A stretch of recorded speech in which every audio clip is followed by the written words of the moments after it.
Om Purnamadaha Purnamidam Purnat Purnamudachyate Purnasya Purnamadaya Purnamevavashishyate.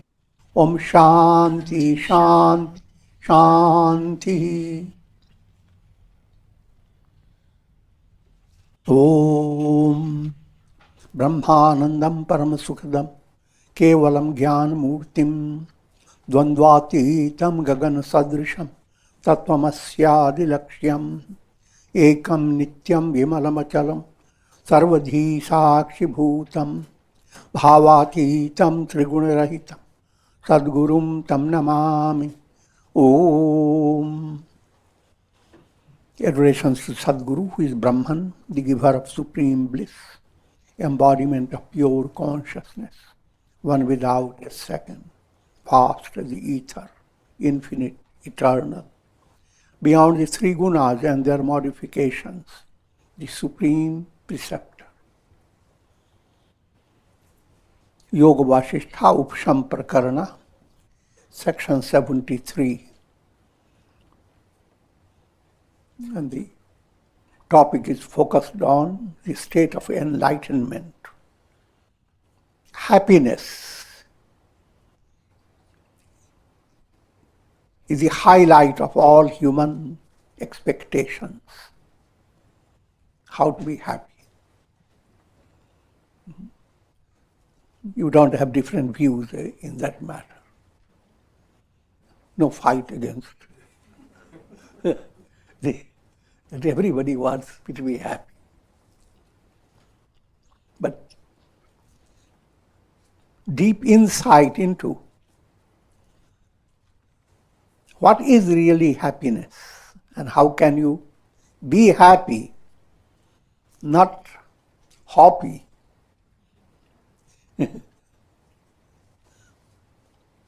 Happiness, normal happiness that people enjoy, is a hopping movement. You are happy, but then it suddenly moves away.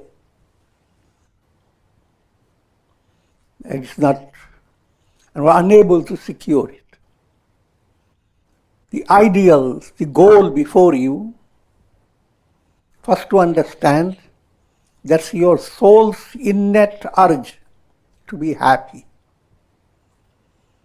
And it is fulfilled by realizing the self. Who am I? But if you are looking for a happiness in the realm of sense-object relations, that happiness or happiness of any type that you are looking for on the basis of power, prosperity, good relations or whatever, all that happiness comes and goes, and the formula behind all that mystic formula is even this will pass away. Very happy you are, etc., etc. It's wonderful. But it will pass away.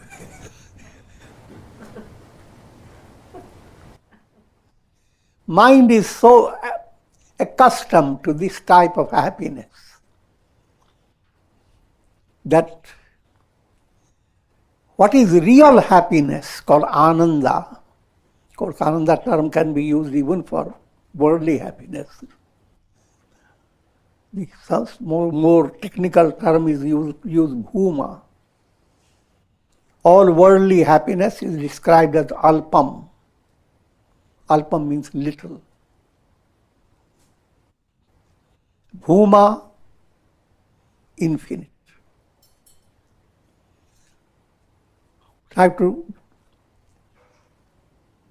focus your mind on understanding the big difference.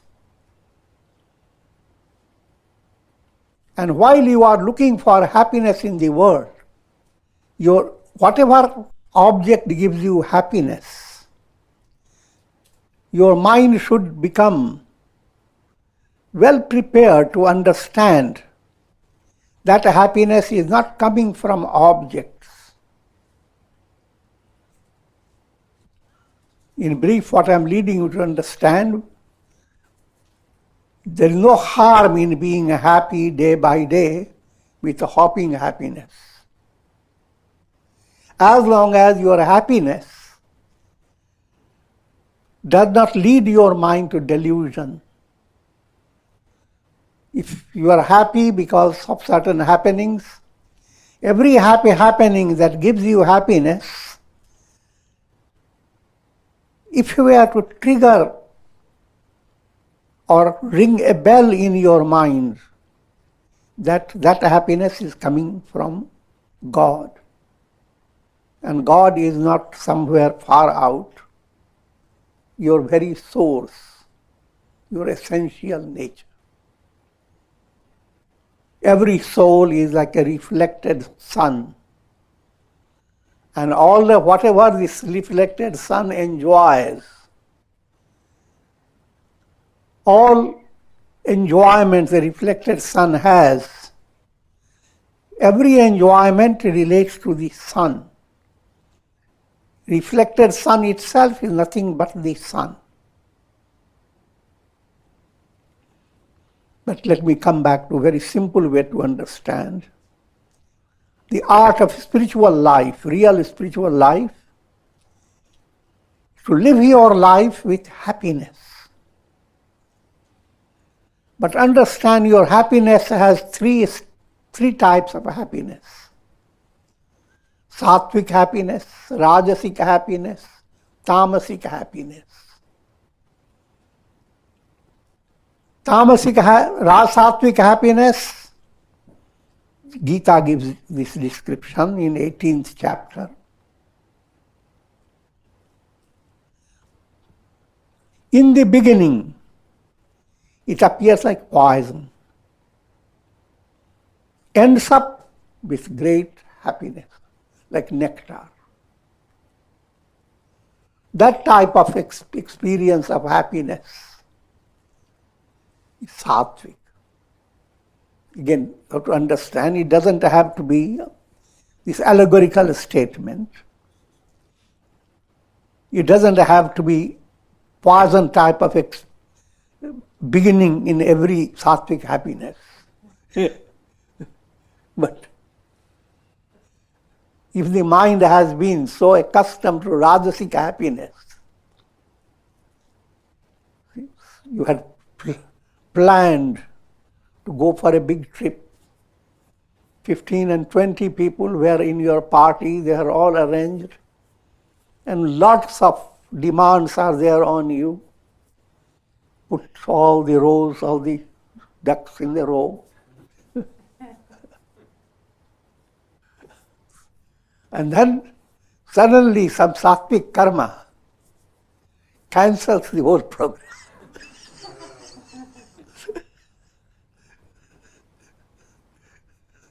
So, we experience it like poison.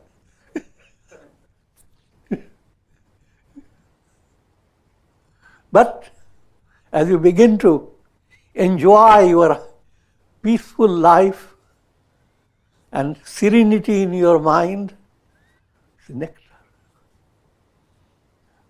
And in that settled state, see how wonderful God worked it. So that I'm giving a sample of Satwic happiness. And all happiness that you gain by meditation, japa, satsanga, all that happiness is Satwic happiness. Rajasic happiness, in the beginning, appears like nectar. Someone gives you intoxicating liquor. Or I'm just trying to make up something. You can think of some better things.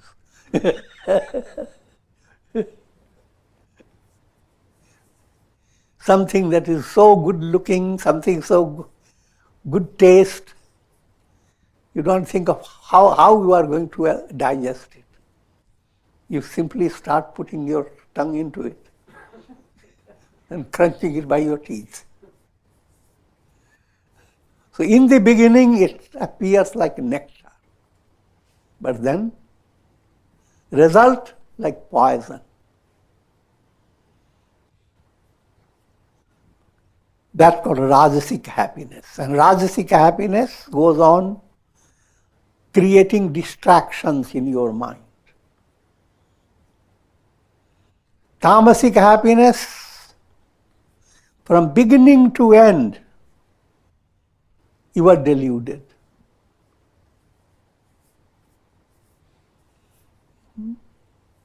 Someone led you to smoke. They are addicted to smoking, so they are all enjoying as they smoke. But you, the very first smoke, you start coughing. But your mind being tamasic, you pretend you are happy. So beginning to end, there is no happiness. And end up being addicted to it.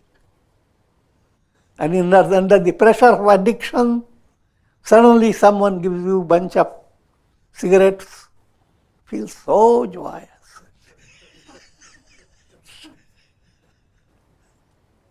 And tamasic happiness promotes pramad. Pramad means procrastination. Anything that you have to face challenges or do your duty at a certain time, at precision in life gives you a special joy in your daily life, a special relaxed mind. But when you do not do the job that you have to do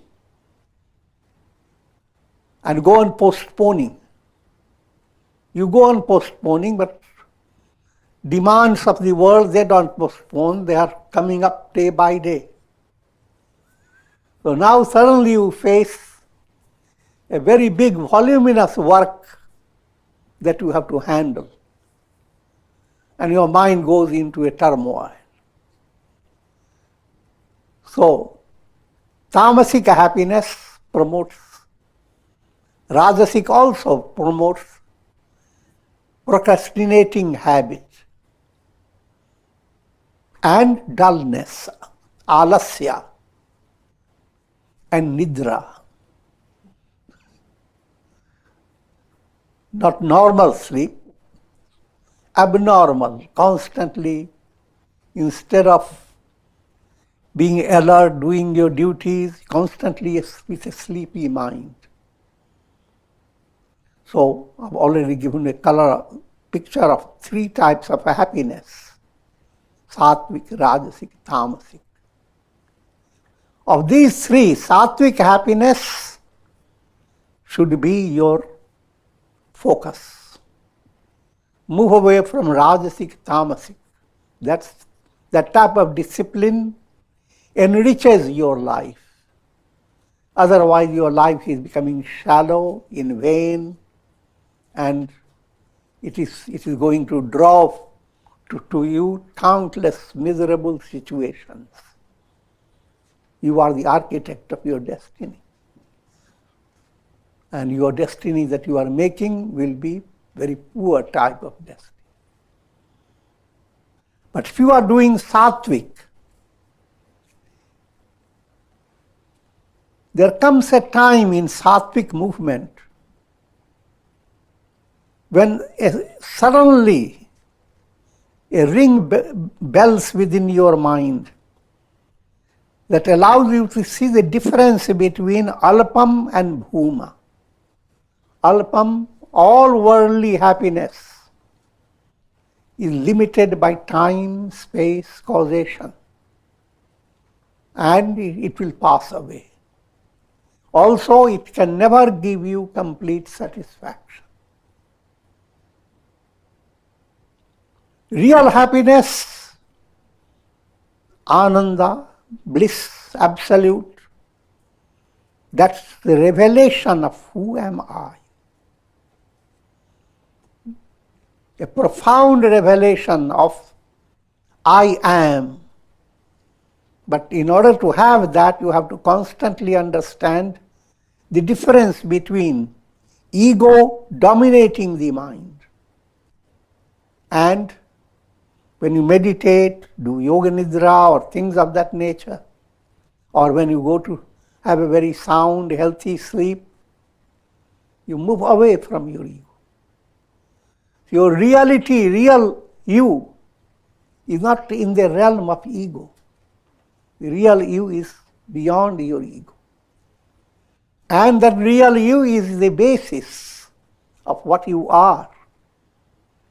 Just like a screen is the basis of all projections, cinema show. Your reality, your real consciousness is the basis of all that is projected by the mind. All world experience is mental projections. With this introduction, let me go on and in the words of sage Vasistha, O Rama, the joy experienced when desires have become extinct cannot be compared with any worldly pleasure known to the mind. Early stage mind always looks for comparing. They all talk about enlightenment, liberation. How joyous it would be. So your mind tries to calculate. It will be like the spring season. Swans soaring up, peacocks dancing. No harm in that. But it will not be exactly that. It will be far different and beyond.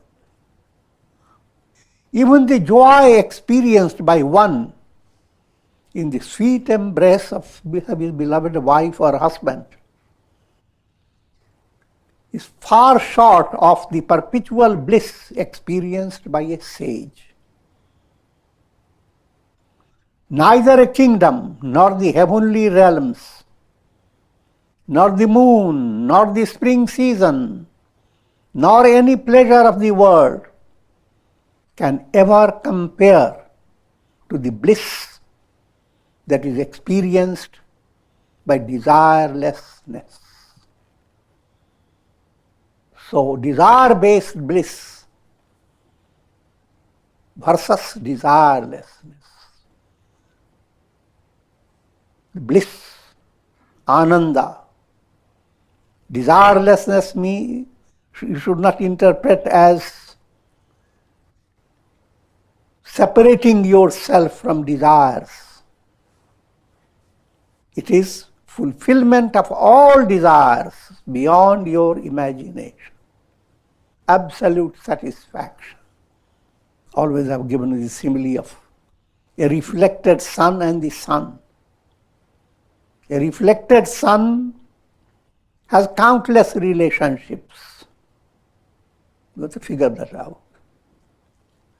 And all those relationships give happiness to the reflected sun. Certain situation make the reflected sun shine better. Some situation make the reflected sun shake a little, but in a joyous way, and so forth. But all the joy experienced by the reflected sun is nothing compared to the revelation, I am the sun. Figure that out. O Rama, it is desirelessness that gives rise to the bliss of liberation. That's why we talk about sakamya, nishkamya.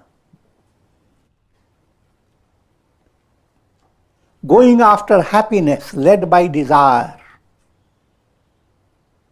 You are following the law of karma. And that led by your karma, you get three types of happiness. Sanskrit words are bhur, bhuva, swa. Bhur, practical reality. Things that you can hold by your hands, touch, smell, see. Direct senses and objects communication, that direct on the basis of a direct contact, the happiness that you gain called bhur happiness. Happiness, the bhur loka. Happiness that you get through your feelings and sentiments, that's called bhuvar loka.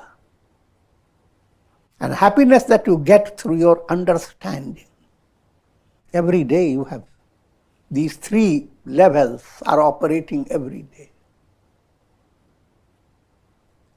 And soul, led by unenlightened mind, continues to look for these three types of happiness.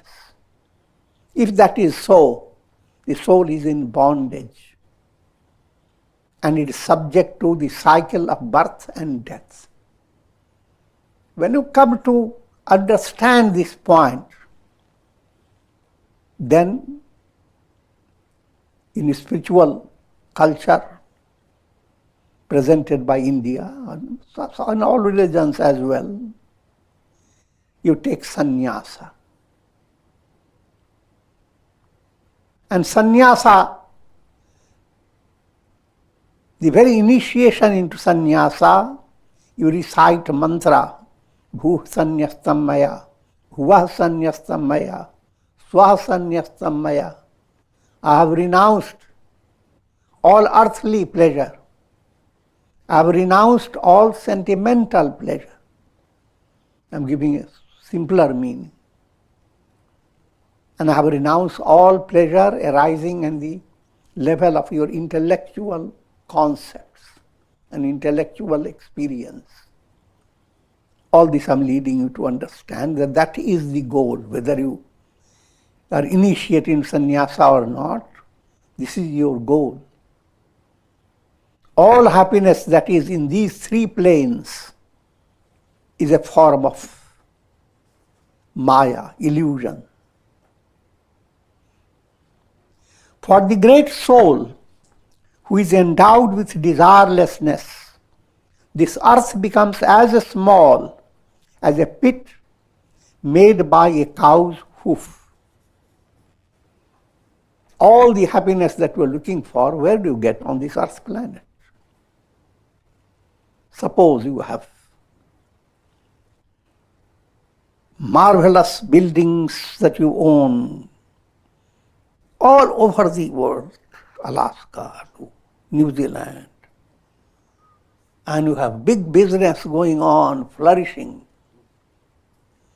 and you have gone viral, and your ego has fallen up beyond description.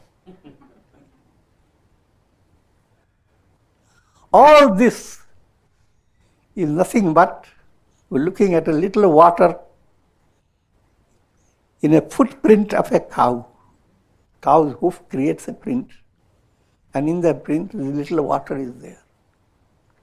Firstly, the hoof has created a lot of mud and filth, and in that there is little water. That's all. The entire happiness which human beings will give their life for just a tiny aspect of that happiness. And souls go on doing that life after life. But all that, nothing but a little puddle of water. While that the real happiness is ocean. So for one who has attained that enlightened state, the idea of going after possessing happiness in the world, even if the whole world opens up all the treasure, It is viewed by the enlightened mind as just a little mud puddle. The Sumeru mountains turn into stumps of trees, and the three worlds become like dust particles drifting in the wind. If this becomes hard to understand, think of your dream. How in your dream you find yourself in a very joyous and prosperous situation. But wake up, the dream is not even dust particles. Even using dust particles blown by the wind. Your dream is blown away, but not even as dust particles. And same applies no matter whether your mind is ready to understand or not. And that's your objective, to grow up in a spiritual way. For those who are desireless, all worldly transactions, giving and taking of gifts, accumulation and protection of wealth, all these points give happiness, they are being described.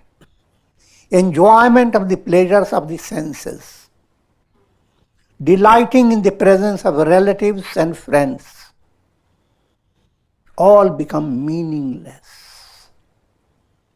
That doesn't mean that all this doesn't happen when the sage is there alive. All these happen, just like clouds do happen in the sky.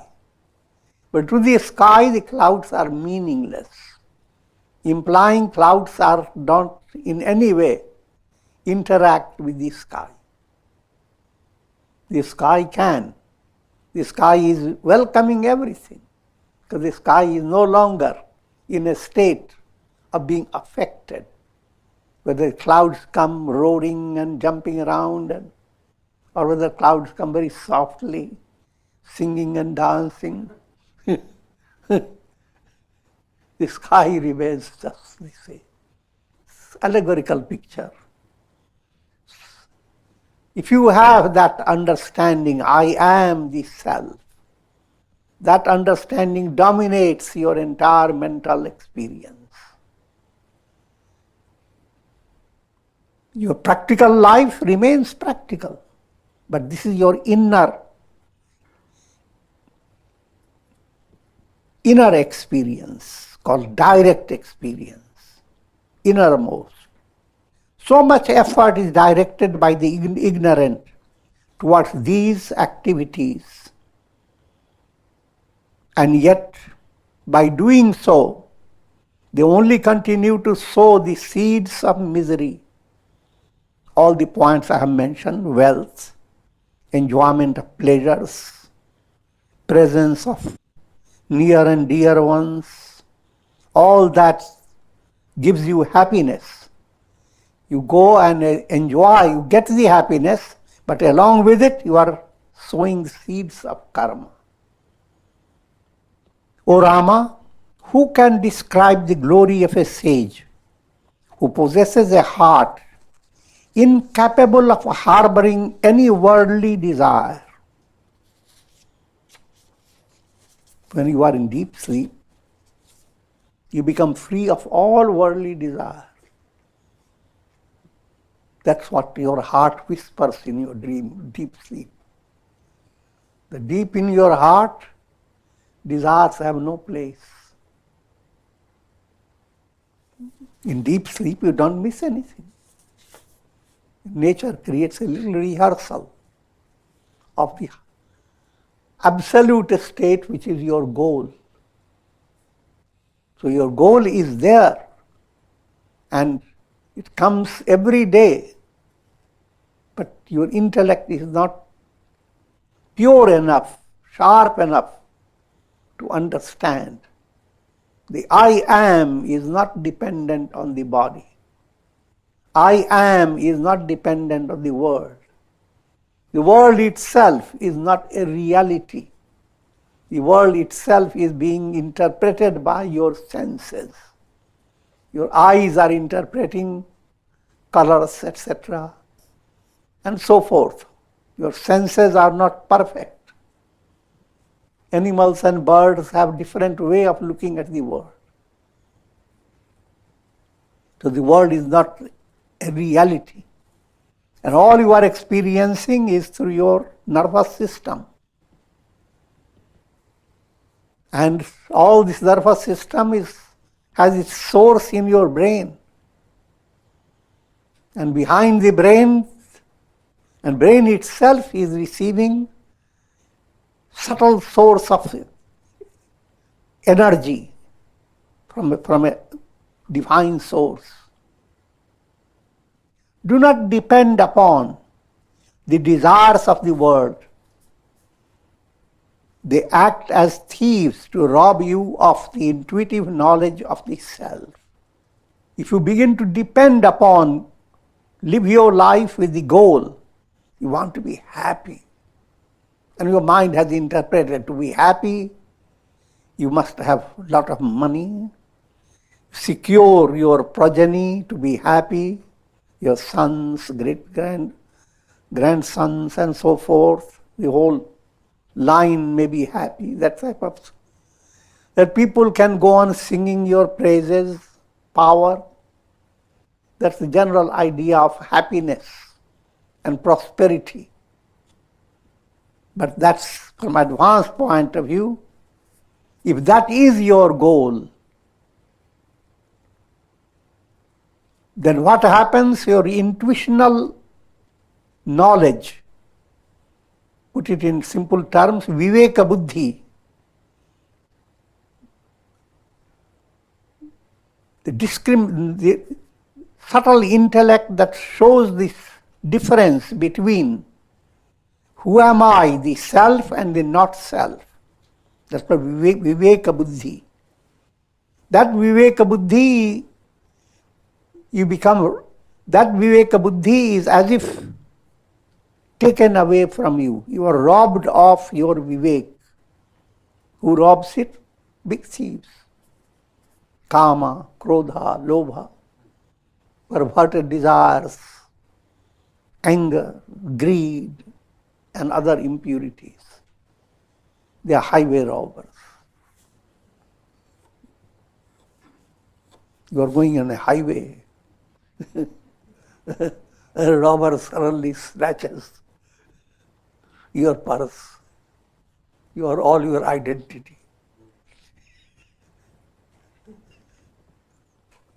Just as insects and worms are crushed and ground by the wheels of a chariot, in the same manner, overcome by desires, the jivas are, as it were, crushed and powdered under the wheels of the world process. There's no limit to.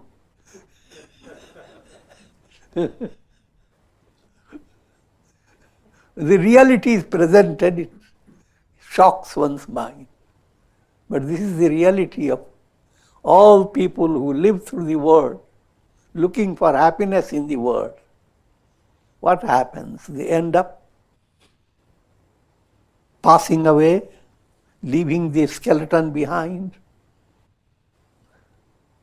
So all that you worked and what you are facing, aging, your head is being crushed, the bones are being tightened up.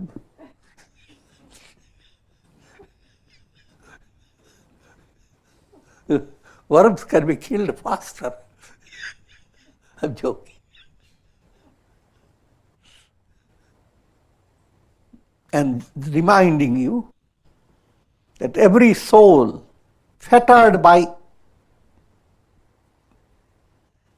8, there are 8 fetters, soul that is bound by 8 fetters. That's called pashas.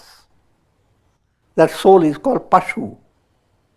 And it is because of these 8 fetters, there is a tradition that you do Ashtanga Pranam Lie prostrate, allow 8 parts of your body to touch the ground.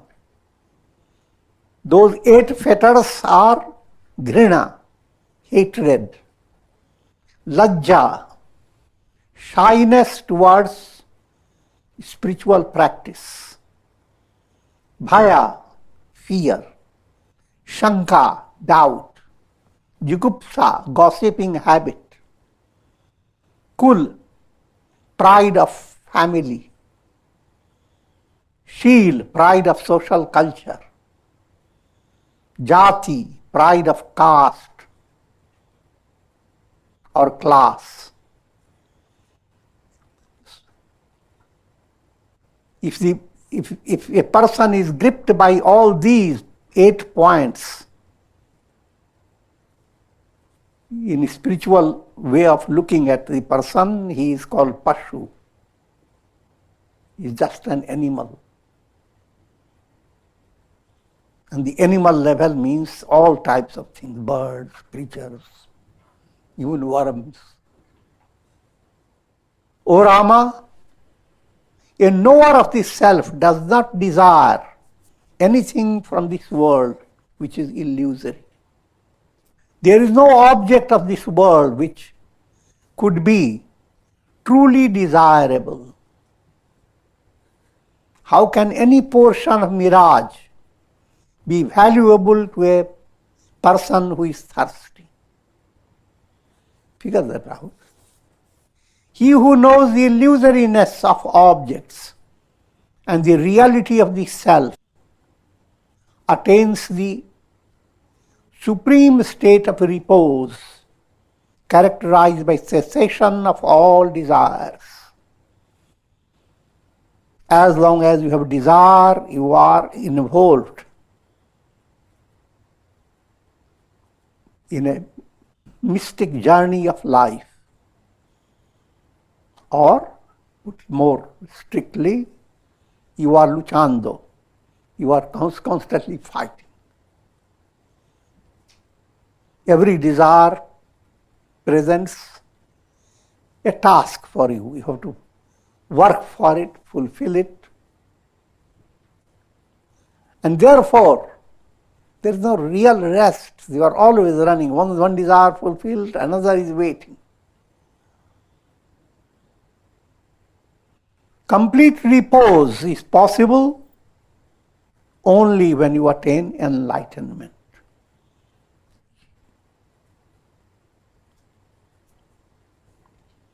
A reflected sun will have no repose anywhere.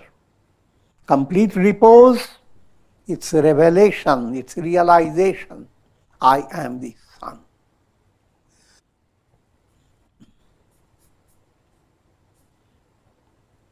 A deer flees in haste when it sees a lion approaching from a distance. Much in the same way, Maya or ignorance flees from the person who is endowed with the heroic quality of shunning all desires because he knows them to be illusory. Avidya, ignorance, is the basis of letting the mind go after desires. If ignorance moves away, mind is enlightened. Enlightened mind will not go after worldly illusions. But what takes away your ignorance? Desirelessness. And desirelessness is not practiced in one day, it is your whole project of understanding that happiness is not coming from objects. This doesn't mean that you make your life completely colorless.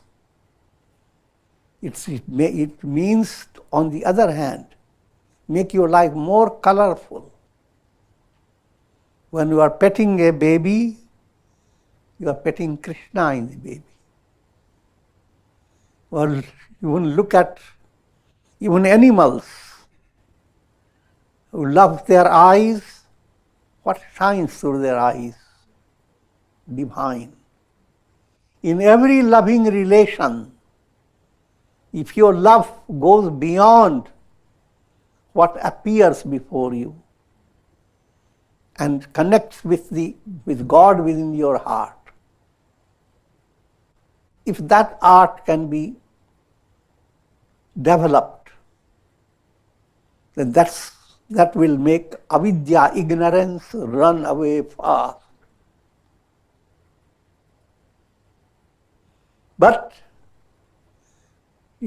on the contrary, everything that gives you happiness takes you away from God. दुख में सुमिरन सब करे, सुख में करे न कोई.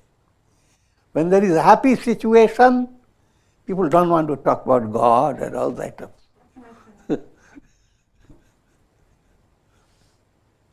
When there is misery, calamity, viruses, then people start praying, telling others, pray for us, pray for this, pray for us. I'm not contradicting that, it should be there. But what I'm saying, that you are being led to do it helplessly. It should be a joyous project, with or without calamity around you.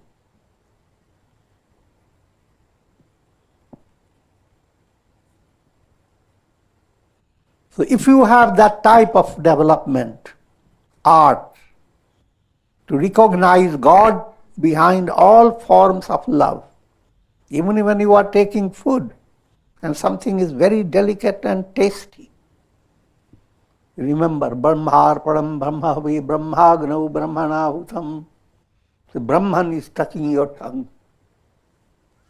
It's Brahman that is being tasted. Endowed with the spiritual strength of a pure intellect, a sage views the objects of the world as lifeless paintings on a screen. That type of detachment develops in the heart of a sage. Names and forms, all are like paintings. But who is being highlighted through these paintings? God. God, which is same as Brahman, same as the innermost self. The real I am is behind all the paintings. But if you are simply focused on names and forms, they are just paintings. They will stay for a few days, you can have a very artistic picture. Then one day a little hurricane comes and your picture and the place all gets dismantled. Endowed with the spiritual strength of pure intellect, a sage views the objects of pleasure as lifeless paintings on a screen. Even a most charming person, the very personification of youth and beauty, is viewed by enlightened person as a statuette stone seen in the ruins of ancient cities.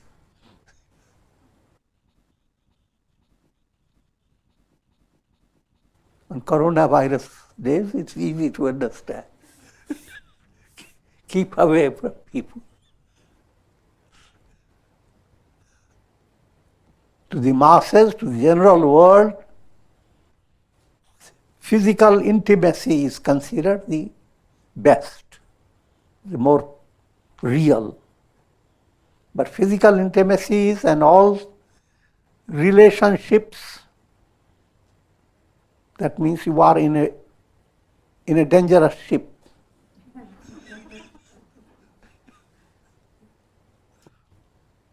They are meant to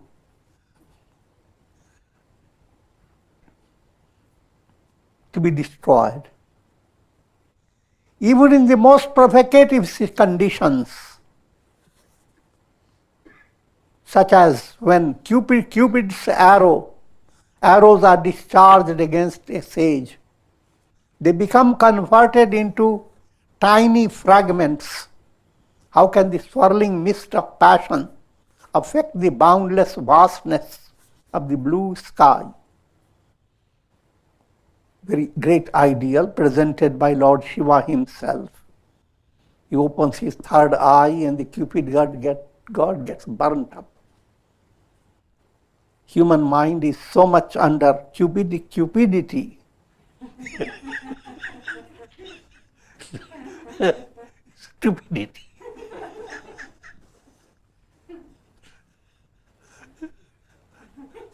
Turning away from cupidity is a tremendous challenge. But your mind must develop that type of insight that all love that you are securing through cupidity, that is not real. It opens the channel for making your life a hell for a long, long time. And even if it is life of very happy situation, it is a life of moha, delusion. So therefore, lesser as cupidity decreases, greater is the love of your personality. And that love is more enjoyable, more tender, sweeter than any love that you can think of. The other love, you fall into it. I don't know what will happen after you fall. But divine love, you soar. How can the swirling mist of passion affect the boundless vastness of the blue sky? That much strength, you see, what is the sky? And all passionate play is like dust floating in the sky. The sky doesn't fall in love with the dust. He who knows the self is no longer dependent upon the objects of the world. Therefore, the objects are unable to cause even tiny ripples of agitation in his heart. His heart-based experience, I am Brahman, that experience cannot be shaken. But anything that you hold in your mental plane, that will be shaken. Your concepts, your trust on objects depending on your ego. Ego-based personality will go through all these. Your body goes through changes constantly. A deeper understanding is not affected by it. This ordinary way to understand. But even your deeper understanding in day-to-day life is based upon mental process. Profoundest experience comes when mental process is transcended by enlightenment. When you are in sleep, nothing bothers you. But in sleep, you have to close your eyes, your body doesn't move. In enlightenment, you are in deep sleep, but your body moves, your tongue says eloquent things. All your activities go on, the world goes on. That's the big difference. But the deep state of being unaffected, that remains secure. That's called enlightenment. Just as a traveler doesn't seek refuge in the arid lands of a desert, in the same manner a sage does not seek refuge in the illusory objects of the world. The goal of life is not to be supported by the world. The world is like a desert. The goal of life is to attain enlightenment. No seeking refuge anywhere. And with this, we conclude. Om Trayambakam Yajamahe Sugandhim Pushti Vardhanam Urvarukum Bandhanan Mrityor Mukshiyamamritat Sarve Bhavantu Sukhina Sarve Santu Nidamaya Sarve Bhadrani Pashyantu Ma Kaschid Dukha Bhag Bhavet Asato Ma Sadgamaya Tamso Ma Jyotirgamaya Mrityor Ma Mritam Gamaya Om Purnamadaha Purnamidam Purnat Purnamudachyate Purnasya Purnamadaya Purnamevavashishyate Om Shanti Shanti Shanti. Om Hari Om Tat Sat.